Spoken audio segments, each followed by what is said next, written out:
Hey, everybody, welcome back to Capitalism, the Remix.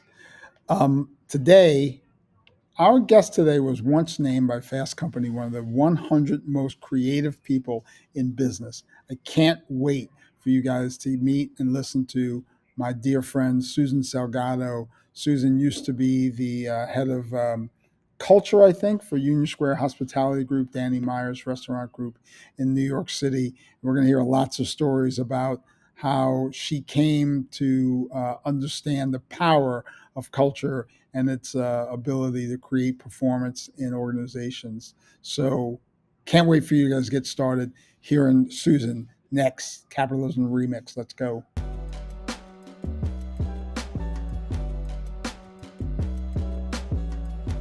All right. Hi, Susan. Hi, Jeff. How are you? I'm doing great. I am so excited to have you on my podcast. Thank you. I'm so excited that you have a podcast, number one. It's pretty exciting. And number Yeah. two, to be on it is quite an honor. Thank you. And you're right. We were talking beforehand. You should have been number one, but Ah, I think you were busy, and I may ask you about what you were busy with. I'm not sure if we were we able to talk about the book yet. can we talk about the book yet? The book proposal, you mean? Yeah. That's still lingering? Yeah. All right. Well, first of all, thanks for joining. This is one. I'm really excited about this because Susan Salgado is not only one of the smartest people I know, but such a dear friend. I was thinking about this morning when I was getting prepped for this session. Is that this is all about some of the things that you and I have been working on and talking about for a long time. Is capitalism remix, about how do we think differently, get people to think differently about the practice of business and society, but also about advice for startups and entrepreneurs. And I was thinking about how incredibly as important it is for startups, entrepreneurs, founders to have people in their lives that they can depend on. And you and I have been through a lot, right? I mean, personally, family stuff, together, on boards and all that sort of stuff. And I just think about how much um, how how much better that even the ups and downs have been by having someone like you to sort of lean on in those times. So I really appreciate that about you. No, thank you. I appreciate that about you too, for all of our bickering. Yeah. We really love each other we, deep down. we don't bicker that much. I mean, we only bicker really about one thing, which That's we the might talk. fun part. That's the fun Yeah. part. Let's Um, talk about metrics. Come on. yeah. Yeah, we'll get to that. We'll get there. We'll So, get do me a favor. Just give everyone a little bit of introduction about yourself. I think you do it better than I do. there. Okay. Okay. So if I tell the Jeff story and how we met, Yeah. um, I remember meeting you at a Conscious Capitalism conference in, I believe it was 2014, which would make it 10 years this year. Does that Yeah. sound right?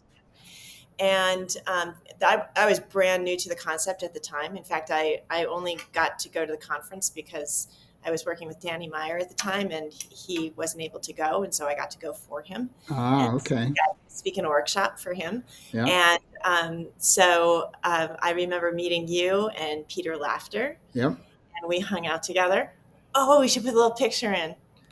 Yeah, we'll have to put a little picture of Peter laughing, Yeah, right? the one that I sent to you guys. Yeah. And um, I had come into this, it was a very natural fit for me to think about conscious capitalism because the work that I had been doing since the late 1990s was all about how the relationship with your employees is really a key driver in your organization. And in the late 1990s, we just talked about that as a workplace issue, but academics called it organizational culture. And now everybody talks about organizational Right. culture. Organizational culture to me is still a very academic thing.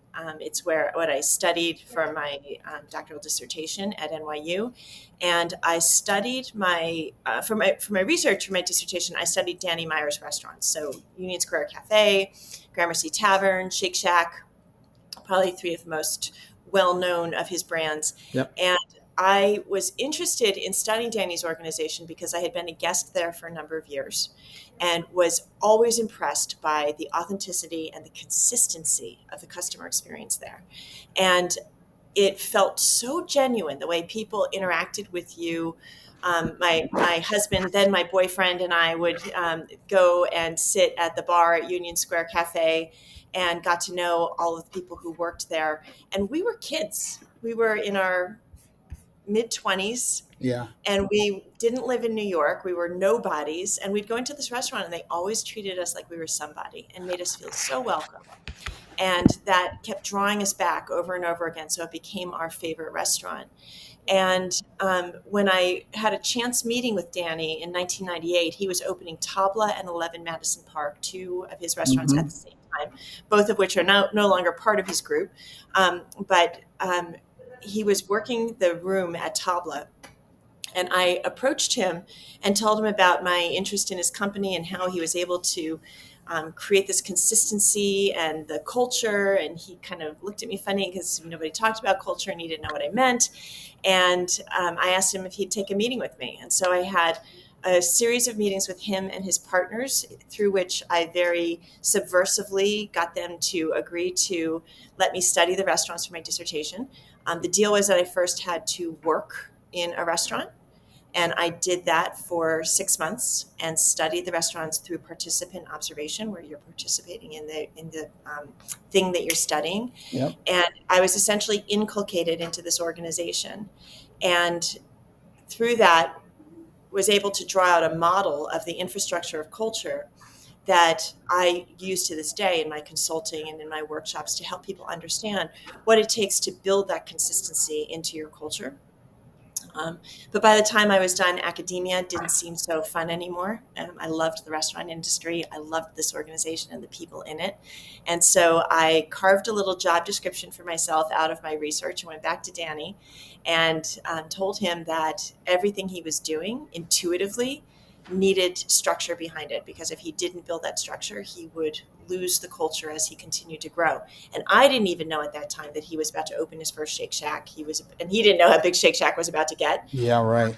Right? He was opening 4 operations at MoMA at the time. And so he was really feeling that pain of, how do I, as the founder, figure out how to keep this thing alive if I want to continue to grow? And he had now doubled in size twice already and was about to double in size again. And I have found in organizations, when you double, like there's this, like a cliff that you fall off of, and everything changes in terms of your people and the culture and your practices. And so he did hire me as director of culture and learning, and I spent the next 10 years working in the restaurants to create that infrastructure. And then in 2010, we turned that around, and I started offering the same services to other companies that I had done for Danny, but through the restaurant group. So it was a business called Hospitality Quotient that we Yep. started. And then in 2017, I spun that off, and I now do that same work on my own. It's such an amazing story, and one of the things about the story, it always feels to me, because we've known each other for so long, and I've always known you in that space, that it feels like just natural to you and to the way I think about you. But I was thinking about this yesterday, thinking, what was it? What was the sort of, well, first of all, I know about Lehigh and your MBA, but where did you go to undergraduate? Lehigh. Oh, you did. So I did, yeah, I did an undergrad in environmental sciences, no, environmental studies. What was it called? Environmental sciences and resource management. That was Okay. what it's called. With a minor in British literature and another minor in journalism. Really? Yeah. How wacky is that? That is kind of wacky. And Yeah. so then to NYU, but what was the catalyst for studying organizational behavior? So I'm studying, British, the literature and Yeah. environmental. So how did you get to this idea of studying organizational behavior? I didn't love environmental sciences. I love the idea of it, and that back then we were called tree huggers just for majoring in it. And Right. I wasn't a tree hugger, but I do care very deeply about the environment. And the I actually wanted to switch into education. I wanted to be a teacher, Ah, okay. and my dad is an engineer. And he said, you can be a teacher all you want, but you're not majoring in it. You're gonna major in something else, or you're coming home. like threaten me, like I'm not paying for you to go to college if you're going to major in education, because it's limiting, right? And he was smart, right? He was trying to Yeah. help me see the opportunities. And so he said, major in science and then teach science. That's fine, but don't major in education. And so I picked environmental sciences, and because it was kind of a broad, you took biology, geology, chemistry, physics, like you took all of the sciences, and that sounded interesting to me. But then I didn't know what I wanted to do with it. And at the same time, I had gone through, I don't know, do we really want to talk about this here? I had actually been sexually harassed by my chemistry teaching assistant in my Oh no, I freshman didn't know that. Okay. year. And he was a graduate student acting as a faculty member. And when I brought it to the administration, because this was ongoing for months, and like this, it was getting really uncomfortable. And so I went to the administration, and they didn't know what to do with it because they didn't have any policy for graduate students acting as faculty member. They're like, is he a graduate student or is he a faculty member? They didn't know what to do with it. Right. So they asked me to be part of the process of figuring out policy and training for graduate students on sexual harassment. And that was how I really cut my teeth on all of this, because I started to understand the interpersonal dynamics that drive human behavior, and realized that this guy who was harassing me was the nicest guy. And what he was doing in his country, he said would have been a compliment. Like he thought he was being Hmm. nice. But for me, it was uncomfortable and um, inappropriate. And so I started to see that education was the key to so much of the problems that we face with things like that. And at the time, Lehigh was a very white male school. It had only been co-ed since 1970. So when I was there in the mid 80s, it was like the professors, I started in engineering, and I didn't even realize why I quit engineering. The professors didn't want me there. They didn't Right. like having women in the classroom. It Oh was my the old goodness. guard, right? And so I think I was very naive to what was going on, and just plowed through the way I do, right? Like, and Yeah. okay, then I'll switch majors and I'll figure this out. I ended up serving on a commission for women and minorities at Lehigh to help study the environment and make recommendations for how to start diversity initiatives there. And then I became a certified diversity trainer. And I would go around to fraternities at Lehigh, this party school, and do workshops on diversity. And I ended up doing How'd that go? right. It was Right. amazing, actually. It was really at the light bulb moments for me that this is what really sparked my career, because seeing people look at their behavior just a little bit differently because of something that they learned was so meaningful to me.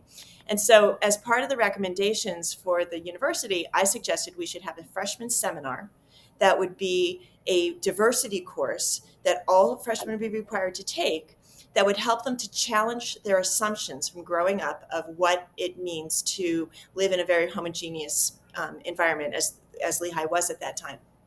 And in my senior year, the faculty approved the course. And the vice provost, who was my mentor, this wonderful woman named Patty Oda, who was one of the first female engineers at Lehigh, she came to me to tell me the news that the faculty had approved the course. And she said, I want you to stay and help teach it. Oh wow. And so, because I majored in environmental sciences, she threw me a little bone of like, you can get some experience in environmental sciences by working in the Environmental Studies Center, and then you can teach this class. And that was my first job out of college. And so that's why I stayed at Lehigh, and I got to teach this freshman seminar with a couple of faculty members.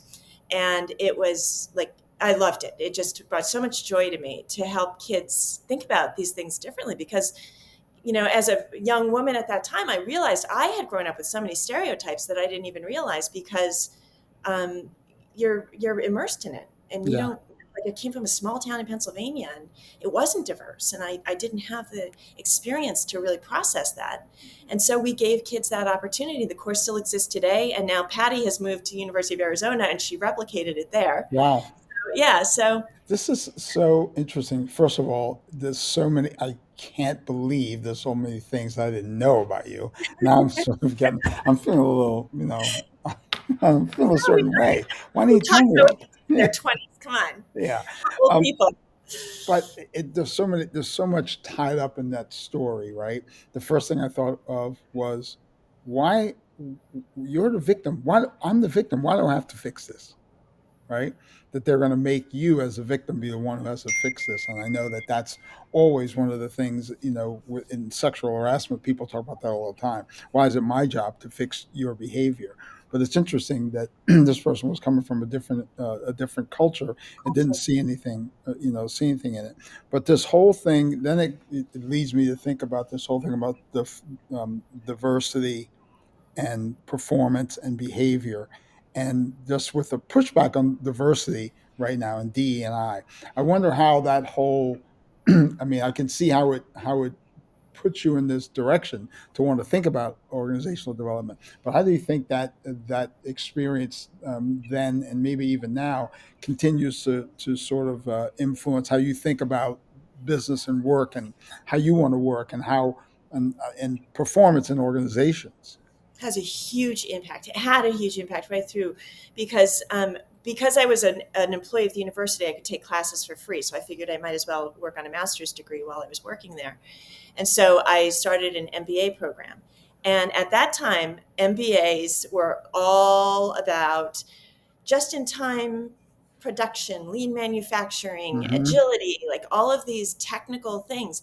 And I'm going through all the coursework and thinking, where the hell are the people? Like, why don't we talk about the people? Right. And so when you got to the class on organizational behavior, the penny dropped. And I Yep. thought, this is it. Now this is how it all comes together.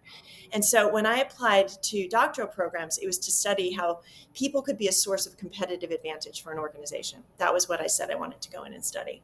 And as part of that, diversity was a huge piece.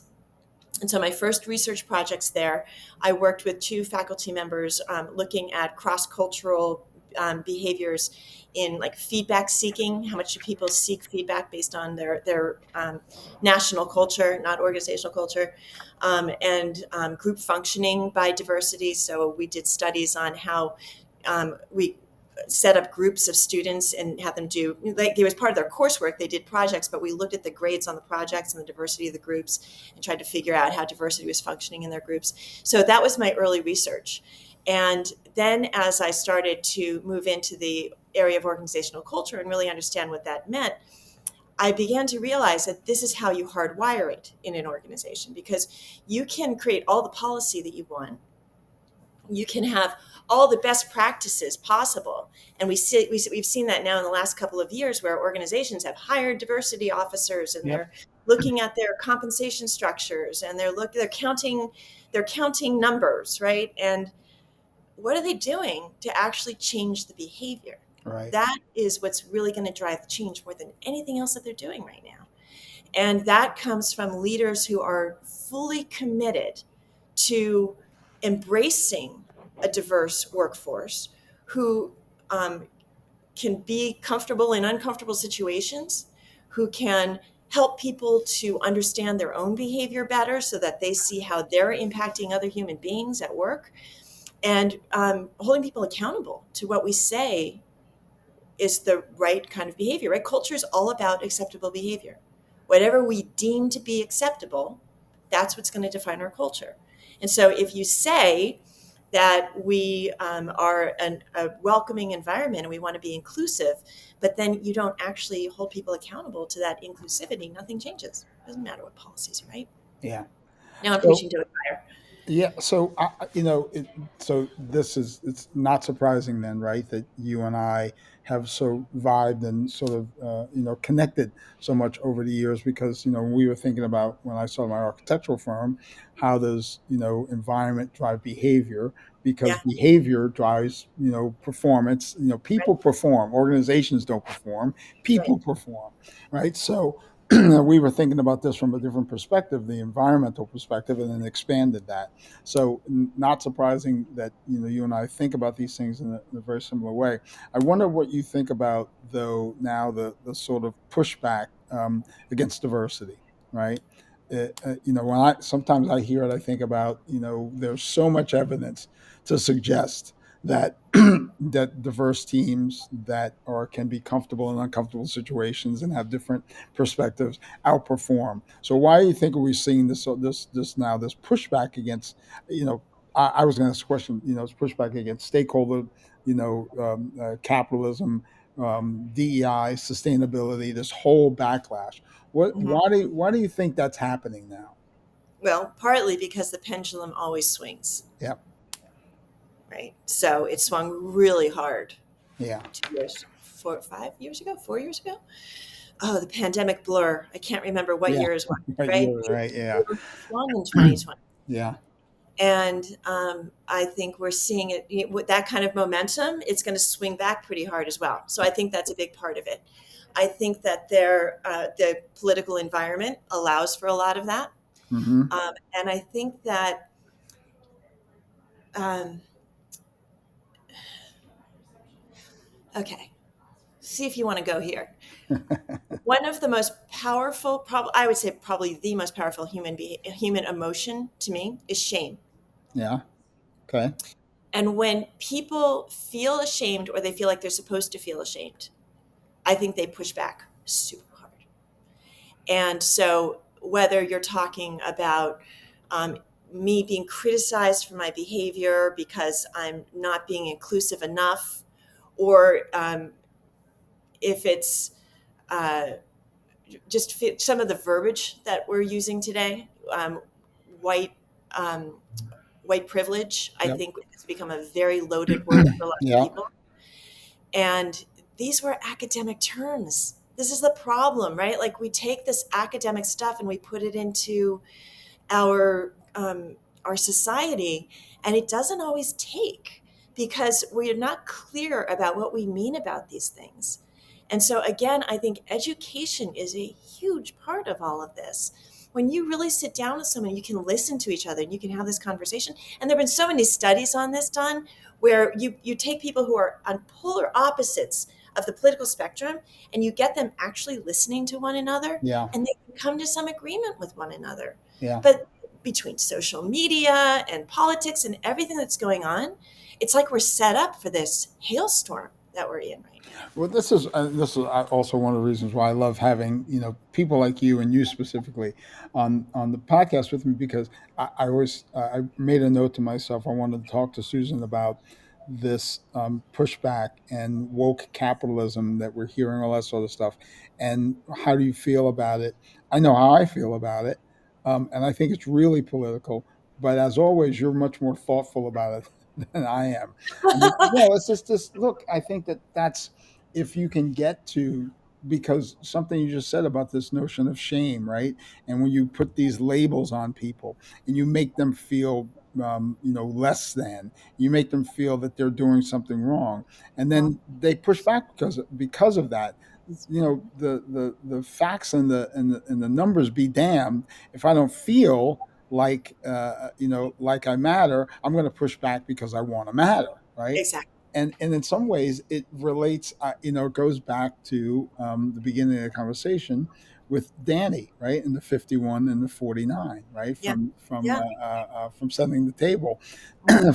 For those of you who haven't read it, Danny talked about in his book Setting the Table about a culture of hospitality, how 49% of being great at what you do is about, can you do the technical part of the job? Can you get the right food, the right plate to the right person at the right time, at the right temperature, with the right drink? But everybody who works in that industry, all the people who are great in the restaurant industry in New York City can do that. And then 51% is how do they make you feel?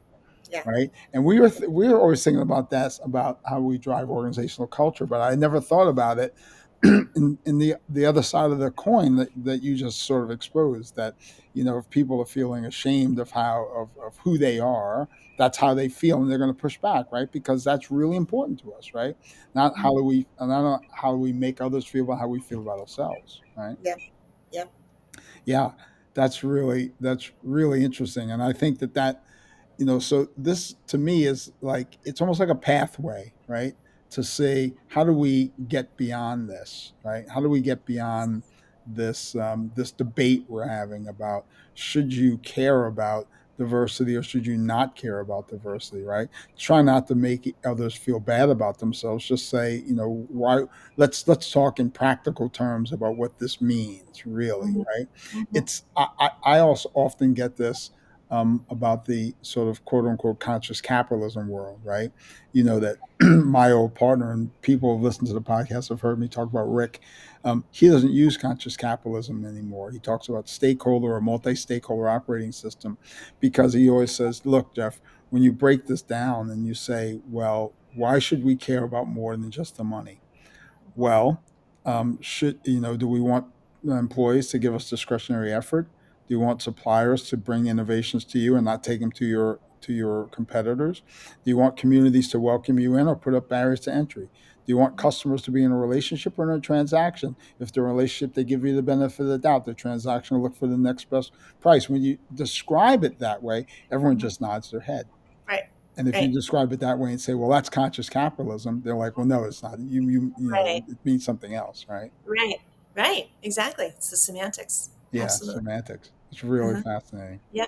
And what I find really fascinating is that when I talk about conscious capitalism to young people, Yeah, I often find this immediate resistance because capitalism is bad. yeah, This generation of like, capitalism is bad. We should all be socialist. And okay, let's go through the same arguments that you just talked about and what is really good for our society. And is it bad that we have competition?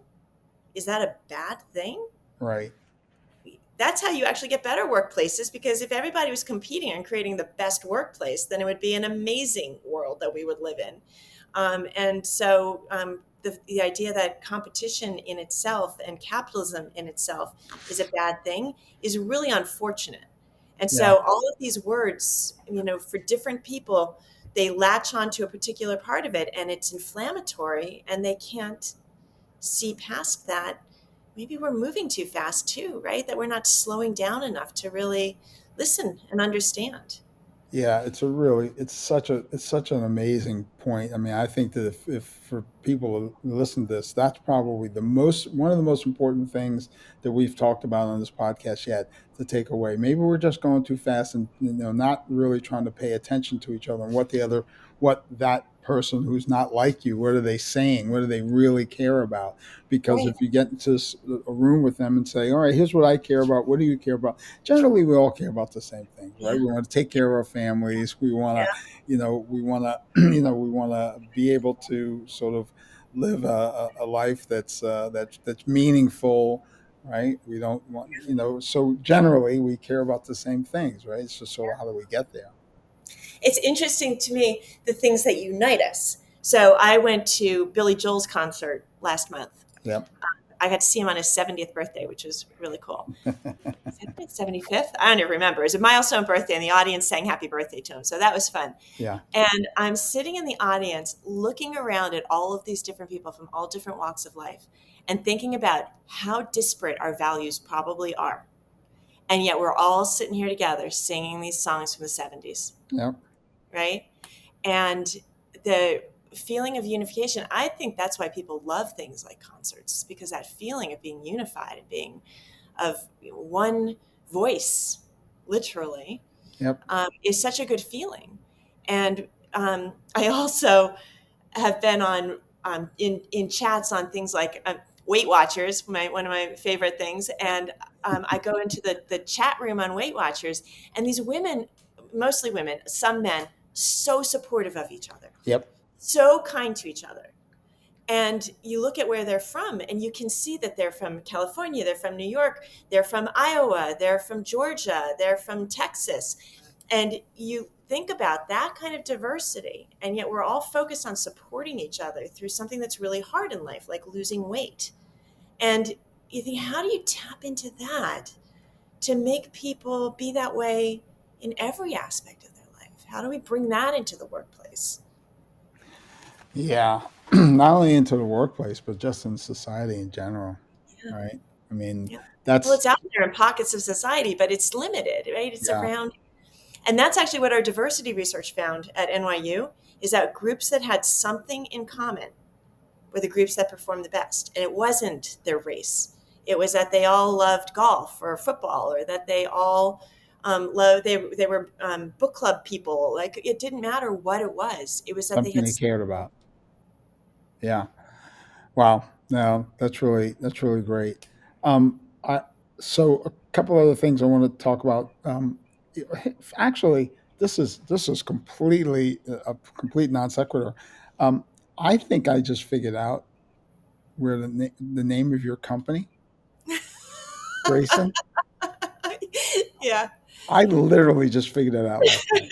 I'm Grayson surprised you Jason, never asked me. right? Grace and Jason. Yes. How so?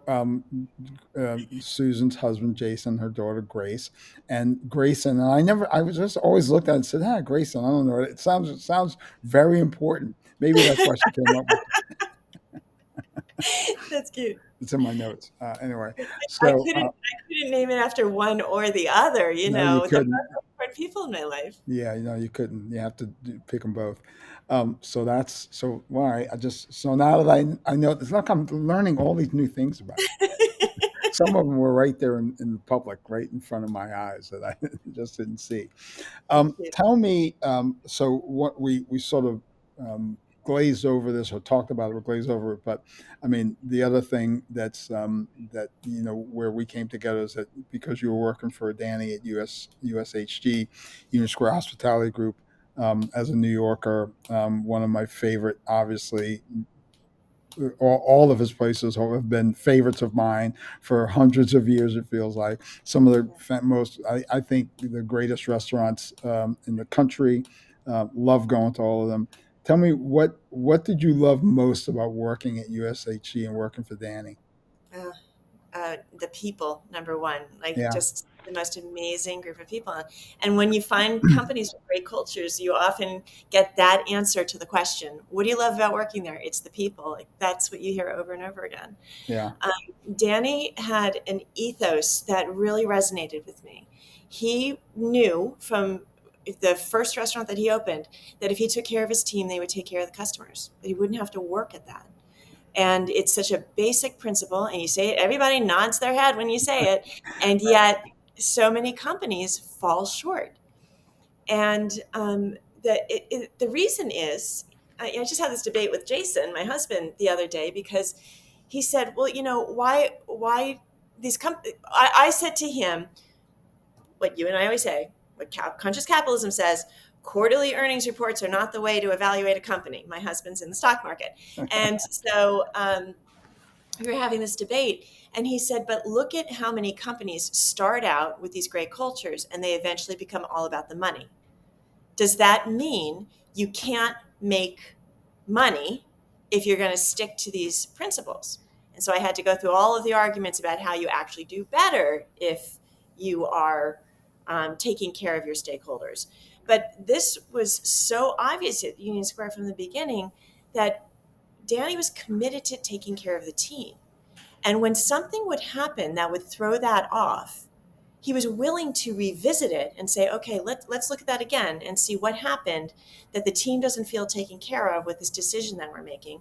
And is it a decision that we have to make? And sometimes it was. Union Square Cafe started the restaurant group. Then we added Gramercy Tavern. Then we added 11 Madison Park and Tabla. Union Square Cafe had a profit sharing plan for employees from the very beginning. hmm And when we started adding additional restaurants that weren't all incorporated with one another, we had to dissolve the profit sharing plan in order to create a 401k plan, like unify the company. You couldn't have one of the businesses have a profit sharing plan. yeah. You can imagine how painful that was for long-term employees to see that get dissolved. That's a really tough communication for an organization. And yet the way they handled it, well, no one could say they were happy with the result in the end. Everyone understood and they saw the possibilities of what was coming next. And they got educated on 401k plans and other ways to save for retirement. And you have the honest conversation with employees. When Danny closed Tabla, he didn't just, you know, put a lock on the door one day and say, sorry, everybody, the restaurant's closed. He told employees 3 months in advance that the restaurant was going to close.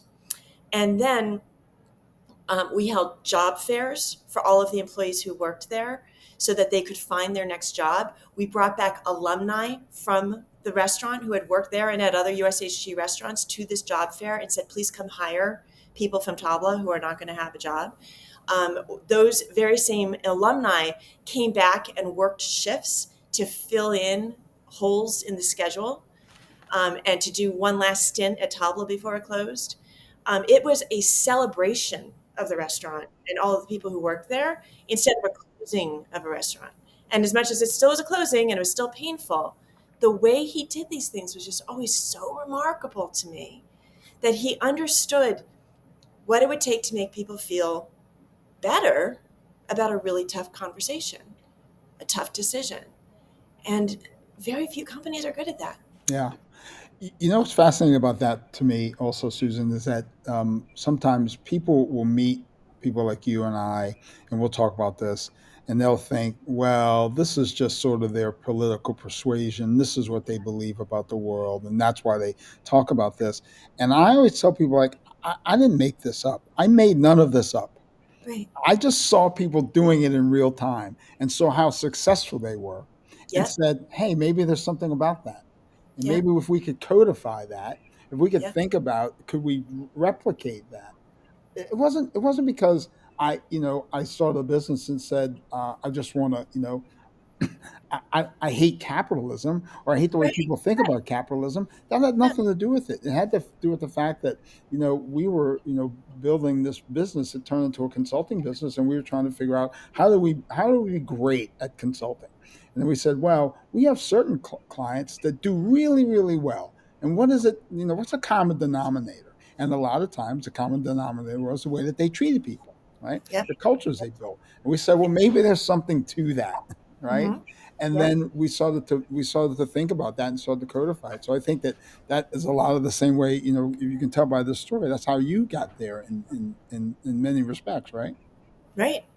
That's Yeah. exactly that's exactly it. And And like I said earlier, capitalism. I don't know if I ever finished a sentence before. yeah, Capitalism is not a bad thing. Like right. my daughter, her generation, they have a very hard time with that. It's the way capitalism is practiced that's a bad thing. We have a friend who I think you've met, Joe Carlini, who's one of the investors in our funds, that says it's not about capitalism, Jeff. It's about capitalists, right? That's a good point. I like that. Yes. Yeah, capitalism is actually a really good thing, but sometimes capitalists are not really good people, and they do dumb things that give capitalism a bad name. So that I agree with you there. And the other thing is, and I love your husband, so you can play this for him and tell him, but that whole notion was, you start off with this culture, and then you change, and it's not that culture anymore, and then you still make money. And people use that as a cudgel to say, well, you shouldn't care about culture in the first place because you can make money in both ways. So you shouldn't Exactly. care about culture. And I'm Exactly. like, well, which universe do you want to occupy, right? Right. Yes, you can make money treating people horribly, and you can make money treating people like they matter. And Yep. we tell this in the accelerator, say you get to choose. You don't have to listen to me. You just Right. get to choose which world would you rather live in, right? Right. That's right. And I always say I'd rather live in the world where we treat people like they matter and we still make money, right? Yeah. And we do it. And in fact, as Ed Freeman has told us, if all you really care about is making money, you should treat people as they matter because you'll probably make more money, It's true. It's very true. right? And yet the perception is that these companies give, like, not give up on the culture, but the culture slides, and that's why they're making a lot of money. Right. Well, no, they were making a lot of money before. It's that it's hard work. It is. You got It's to hard admit work. it's hard work to keep Yep. a culture like this. It's not You easy. got to care about people. Yeah. And then I think about, when you were talking about Danny and just go, maybe put a pin in this part of this discussion. But I think about, that whole notion that Danny said, if I take good care of my people, we'll do fine because they'll take great care of my customers. There was a whole book written on that at Harvard Business School called The Service Profit Chain. That's 400 pages. It says essentially that, right? Hmm. So you have all these HBS MBAs, but it was that's so, there's very few business schools, I think, that have sort of grabbed onto that, right? Yeah. Yeah. UVA has, I think, through Ed and, some pockets of different schools, but that whole service profit chain thing, the reason why that 11 Madison Park was rated the best restaurant in the world. I've eaten there. The food was great. But as we've said before, that was a 49%. And the thing that just blew me away every time I went into that restaurant was how just how human people were. Yeah. Right? Hmm. Um, Always Yeah. blew me away. Yeah. Yeah. Yeah. Um, this has really been great, Susan. I only have a few more things I want to talk about. Okay. One is I don't know, should you've done it. You've talked a lot about the culture, but I've always loved the City Field story. You want to tell that story? Oh, you Just like this story so much. It's yeah, great. I don't know. I think it encapsulates everything we're talking about. Well, it does, and and this is what I think of as the structure of culture, because the genesis of that story is that in my research, I said that there were three things that Danny was doing exceedingly well that were really the backbone of this culture, that we needed to keep focusing on. One was the people factor. It's hiring for the emotional capabilities, the 49 versus 51%. It's who you let stay in the organization. It's making sure you have the right people in the right seats on the bus.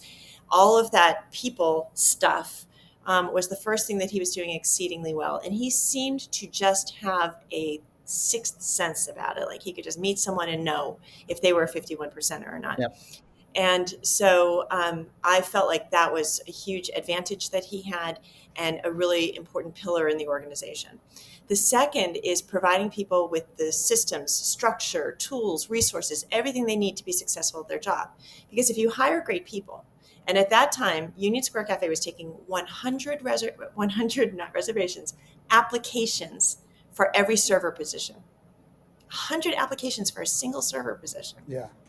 And like he could choose anyone, right? You could Yeah. have the best of the best. Now you hire great people and you put them into a broken system where they don't know, the point of sale system is always crashing, or the menu is always changing and communication is poor, or they don't even have a crummer or a pen to do their job. Like if you put people into broken systems and they're really good at what they do, they're going to say, why the hell did I join this company? I should have gone to that other job that I could have gotten. And so you have to provide them with everything they need to be successful. And that's like your technical foundation for this. But the third element is creating a work environment where people thrive, where they love to come to work every day. And that's going to be a direct descendant of your leadership. If it's a great leader who's positive and uplifting and holds people accountable to the standards, you're going to have a great place to work. Everyone's going to want to be there. And if it's the opposite, then people are going to be turning over all the time. So this is the three legs of this stool in my model that I use. And I tell the story about City Field because when I finished the research and joined the company, I focused number one on the people factor. City I thought, Field. City Field's the home of the New York Mets, by the way, for those of you who don't yes, know. yes, Susan and I are thank New you. Yorkers. So. Yeah. And if I thought if we could figure out how Danny hires these great people, then we will have a continuous bench of amazing 51 percenters, and that's going to keep the culture alive. And so I focused on systematizing our hiring process, the questions that we asked, training people in interviewing. And that was all going great. But then in 2009, we were opening the four concessions at City Field for the first time. We would have employees in our operations who were not our employees. They were going to be whoever the big food service provider was for the stadium. So we had to use somebody else's employees. And this freaked me out because this was not part of my model to have somebody else's people working there. And Uh-huh. so in a meeting with the Mets, they agreed on two stipulations. Number one, that we could select people from their team who would be assigned to us because we felt that they were the 51 percenters. And then the second was that we could put one of our managers into each of the four operations to run daily operations. And so they agreed to all of this, and we went out, we interviewed, we hired, essentially hired or got them assigned, Selected. Yeah. trained people. We did everything that we would do for a restaurant opening. And on opening day, somebody didn't get the memo because all of the people who we had selected were spread out all over the stadium. And the ones that we were looking at, we had never seen before. And so I was panicking. I think a lot of people in operations were panicking. But the outcome was just remarkable because those 4 operations performed the same as any other one of our operations. The customer experience was the same, the team spirit was the same. And the reason was because of the 4 leaders at the helm of those 4 operations. They created so much passion and enthusiasm. People felt like they were part of something bigger than, just working in a stadium. They were part of Shake Shack or El Verano Taqueria. Like they were part of something. Yep. And it drove a different set of behaviors. And so at that point in time, I turned all of my focus over to the leadership component and building a great bench of leaders, because that is what ultimately drives your culture. And we see this also at Grayston Bakery, which Yep. and I are both fans of. Grayston is the home of Ben and Jerry's brownies for their ice cream. So if you've had a Ben and Jerry's ice cream with brownies in it, you've had a Grayston Bakery brownie. Their tagline is, "We don't hire people to bake brownies. We bake brownies to hire people." Love And them. it's an open hiring model where you sign up for a job, the next person's name on the list, next job opening, you get it. And they do not interview. We know they are essentially hiring the unemployable and giving people a chance that they would not otherwise get. And it's an amazing model. And you would think, how could you possibly do that? You get so much pushback. You have to hire people. What do you mean you have to interview? You do have to interview them. You have to do a background check. You have to do all of these things. But when you hire great people and you put them into a great work environment, you hire people and you put them into a great work environment, it brings out the best in them. Yep. They behave differently when they're surrounded by positivity and by caring and by empathy and support. They behave completely differently, which I think is really our theme today. Yep. When you Yeah. think about how you treat one another, that's what's going to drive human behavior. Yeah. We'll put a link to Grayson Bakery in the show notes, along with a link to Grayson, Grayston and Grayson. I was going to ask you, my man Zay will take care of that. I was going to ask you, Susan, as we close up here, um, what would one piece of advice you have for startups, for founders? What would it be? But you may have just given that. It's all really about leadership, isn't it? It is. It's about leadership. It's about your people. And as you continue to grow, you have to have leaders who are aligned with the way of thinking, the value system that you want to be emblematic of your culture. And that's where I see a lot of people fall short in growing their companies. Is it can be hard to tell someone if they're not behaving within the realm of the culture as you see it. And especially when you're small and it's intimate and you feel like you really need these people and you don't want to piss anybody off. But if you're not all building a shared understanding of what it is that you're trying to create, you're going to start to see it fracture very early on. Yeah. So what you define as acceptable behavior is what will define your culture. Chick-fil-A right now is calling this a culture of design versus a culture by default. Culture by design versus culture by default. And I think that's really nice wording to think about. The very fact that if you are not actively working at creating that culture, you are going to get whatever culture you get, probably the culture you deserve, because people will behave the way they want to behave Yep. if they're not taught what the right way to behave is. And so staying on top of those behaviors and being really clear about what acceptable behavior looks like, role modeling it, living it, teaching it, breathing it, whether you're talking about creating a great diversity initiative or you're talking about building more creativity and innovation into your culture, or you're talking about great customer service, whatever it is that you're trying to create, you've got to be really clear about what that looks like, how we treat one another, how we treat all of our stakeholders, what it means to be part of this company. And those things will naturally flow if people have that shared understanding. I love that phrase, which I know you've heard before. Thea Polancic was the first one in Chicago, was the first one who said to me that every leader gets a culture they deserve. Yeah. Right? Was it? Yeah, I knew somebody said that you knew. I Yeah, didn't know who it was. yeah. Yeah. It was That. Thea who said that to me years ago. We have to get Thea on the podcast too. She'd be great. Yeah. So, last two things. What are you listening to? Any other podcasts? I know, of course, you'll be listening to this one from now on. Of But course I do. Of course I any do. other? I'm not a regular listener of podcasts. I Yeah. dabble, I move around. But I was just on another one that was really kind of interesting called The Culture Club with Okay. um, um, for people like us who do this kind of consulting. Yeah. And so their podcast is called Every Other Wednesday. It's a fun one that I have just been turned on to. But no, podcasts are kind of a new thing for me, All even though right. they've been around forever. Sorry. Every other Wednesday, we'll get that one in the show notes as well because probably worth listening to. I've been listening to a lot, and this is a good one. I think you'd like it. I listened to Pivot, Kara Swisher, and Scott Galloway. Galloway's an NYU professor, so I listened to that one. It's really Oh, interesting. great. I have All to check that out. tech Okay. and business. And this is all right. So, first of all, Susan, thank you for doing this. It was Thank always you. great to see you. Are you in the city or are you in I'm in on the the East city. End? Oh, okay, Yeah. so Yeah. always good to see you. Thank you for doing this. I really appreciate you agreeing to do it. I was on Ed Freeman's podcast, and he hit me with this as the last question, Oh, and I said, okay. I'm gonna take it. I'm gonna use it. So I've used it. He's used it on me. I used it on him, and now I use it on everybody else. You get to pick. If you were stranded on a desert island, you have 5 songs or 5 albums. You get to choose. What would they Okay. be? Okay.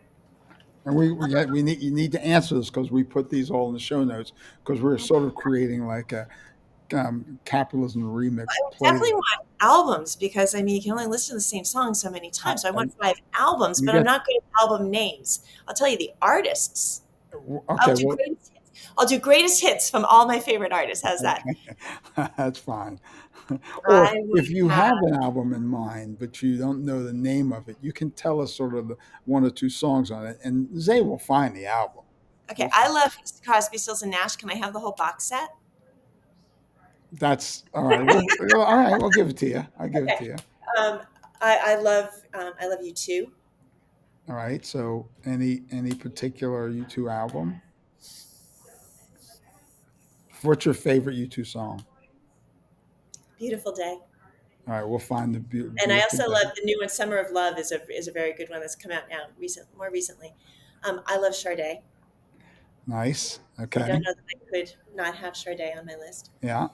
And um, if I'm going to be stranded on an island, I need some like flamenco guitar. So maybe like Nouveau Flamenco, Admar Lieber. What's the name of it? Admar Lieber. Nouveau Flamenco is the album. I Oh, actually know that. Nouveau Flamenco. Okay. All right. Yeah, That's 4. that's 4. Okay, I got some diverse. Oh, maybe some classical. I'd have to have some classical music in there. Okay. Mozart. I don't know Mozart albums. I don't know if they exist, but I'd have to have a great They have Mozart album. lots of them exist. We'll give you Amadeus because it's sort of like a greatest hits. Okay, Uh-huh. sounds good. I'll make that executive decision for you. Thank you. Susan, thank you so much Thank you. good to see you. It was really fun. Appreciate you joining me Nice here. to meet you. Say, Capitalism Remix. thank you. Come back anytime you like. Maybe we'll have you on with some other folks. Yeah, For let's do different like a things. little group thing. Yeah, like a Yeah. little group thing. We'll get Peter Lofter. That would be fun. Oh, yes, that would be fun. Yeah, that would be Okay. fun. All right. We'll see you soon. Thank you. Um, just amazing. I love spending time with Susan. I hope you guys really enjoyed that. She is really one of the most impactful people in my life, one of the smartest people I've ever met. And I think that discussion really showed why she's so important to what we do and such a great business person. So, hope you enjoyed it. Can't wait to see you next time. We'll have a really special guest, one of our portfolio company CEOs. So see you soon on Capitalism, the Remix.